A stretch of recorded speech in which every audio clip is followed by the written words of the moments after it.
All right, final week of the MLC, and it is going to be a packed one. I mean, there's so much going on. You see a little bit just on your screen right now, but we have, at the very least, a brand new gear for Chelsea Green, the Trickster, and we have a brand new plate, and it's a wild card plate, the first of its kind. So let's walk through the prize wall. I'll tell you my ideas, insights, and what I'm looking at acquiring.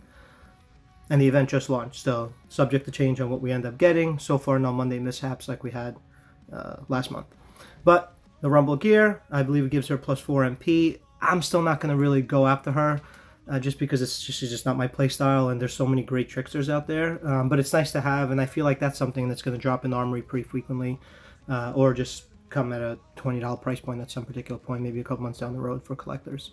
The Ring Royalty plate is phenomenal. I am very excited and interested in this. It's basically a Rumble, but with 30 wildcards at the end of the turn. So wildcards can be a little tricky. It adds up the gems that it connected against. So it's not as clear cut as, for example, a red gem, but it is something that is unique, and it's something that I'm actually targeting. I want that plate.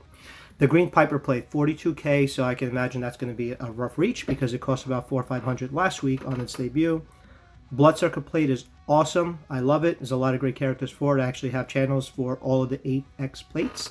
Not channels, but playlists for all the 8x plates. And if you have any requests, I could always provide that for you anytime.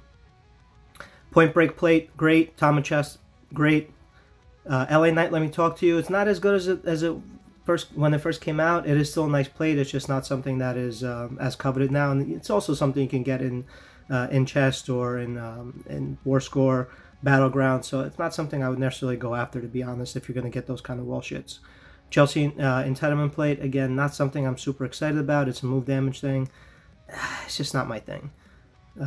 If you want it just as a collection item, it's fine. I think I have 2 of them. I think I used it once, and it was when Goat Trickster Ali first came out, and that actually made sense in that meta. It doesn't now, so I wouldn't go after it. Lion's Gaze is nice, but it's a defensive plate. Fearless Stare, subplate. You know how I feel about subplates. Chemical X, great plate. Put it on Dirty Dom. He's going to do about 150 million with one of the Jug Entourage characters, either Streakberg or SFR. But just with one of them, without either of them, I think he does about 120 million anyway with the Chemical X. So great plate. Devil Drip, always great. Obviously, you compare it with a Yeet. You don't have to, but you can. The Beak, Jade, those are always nice to have. This Insignia, they seem a little high priced relative to their general availability, but again, they're a nice place to have, but I would imagine a large segment of the player base has access to them in different events, so I wouldn't necessarily target them. The Wyatt 6 moment, this is the one I got. There was a $900 moment, the Monday mishap. I went for that. I was still missing some of the other ones that were there, including Tiffy Time, including the Bloodline moment, but I couldn't pass that up, and it's made Abby just absolutely sensational. SummerSlam one is a nice moment to have. Again, these look pretty high priced, to be honest. Again, we'll see what we actually end up getting, but some of these moments seem a little bit high price for at first glance, especially as often as we're able to see them. Then you have the trap straps, right? So you have 100, 130, 150%, and it is variability all the way from the requirement. You know, you obviously see all the requirements that are there. So they are nice trap straps. Again, I wouldn't target them for that. It doesn't look like they're fully universal. Nah. I wouldn't necessarily target them. I wouldn't waste on it. The shard packs are great. I mean, look where I am with Fruity Pebbles HLR. I mean, this would help me greatly, but I'm not gonna spend all that on that one. It's just for the one character and to get closer. Even if I would recruit him, just because I think I can get a lot more for it. I mean, 44,000.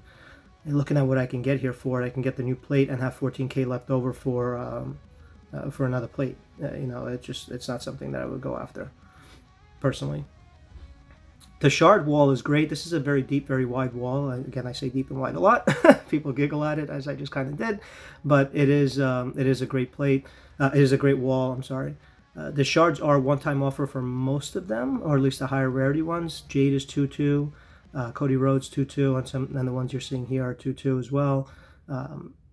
And the rest are, you're looking at resources and some random strap just to kind of fill out what you have left. So, yeah, really great, really wide wall. There's going to be a lot this week, so enjoy it. It is the final week of the MLC. We cap it off with a boss event this weekend. It is going to be a lot of fun. Enjoy, kick back, do your thing, and have a wonderful final week of the MLC. Take care.